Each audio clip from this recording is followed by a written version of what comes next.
So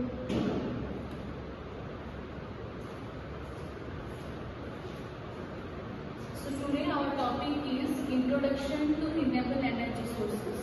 So what is the need of energy sources, renewable energy sources? Basically due to the demand, the increased demand, and due to the increased load, we are heading towards your renewable energy sources. And there are two type of sources we know, that is conventional sources and non-conventional sources. Conventional sources is that the traditional energy sources we are using, like fossil fuel, that coal, natural gas, oil, that are conventional energy sources. But conventional energy sources are gradually decreasing, and gradually they are causing pollutions to our environment, and their impact is very bad for our environment. That's why we are heading for non-conventional energy sources or renewable energy sources. We know the renewable energy sources that we can use, we are reuse, and the example are solar, wind, and water, and geothermal. That are the example of non-conventional or renewable sources. So next topic is distributed energy system and dispersed energy system. So first of all we will go to distributed energy system, and that is first category is decentralized power, and decentralized power is different from our centralized power.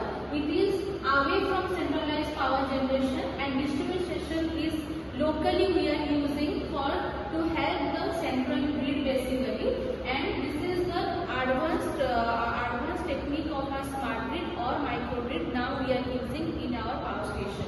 Next here, dispersed generation. Dispersed generation is a subset of this distributed energy system power system. Involves a small scale power sources like solar panel, wind turbine located near consumption point, and it promotes its localized energy production and reduces the large reliance on centralized power plants. Basically, the distributed and dispersed systems are the aims to decrease the load on centralized power plant. So that's why in Renew basically we are using distributed energy system and dispersed energy system, where we are using our wind power plant and solar power plant. In case geothermal power plants are used in distributed energy system and dispersed energy system. So first of all we will go to our first energy, that is our solar energy. And solar energy is first we are using solar as a heat, and by using the heat energy first we are using solar collector. So what are solar collector? Basically solar collector are devices that are using the solar energy, and it will convert heat energy to electrical energy. So that is a type of solar collector. First is non-concentrating type, and that second one is concentrating type.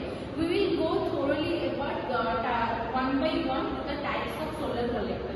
First we will move to your flat plate collector, and this is the diagram of a flat plate collector, and it will have a dark plate or absorber plate that is dark color, and it will absorb maximum energy, so that we will put as a dark color. That's why it will absorb maximum solar energy, and it will convert solar energy to electrical energy. For use the flat plate collector, we connect it into inverters or battery, then we can use in our utility or in our homes.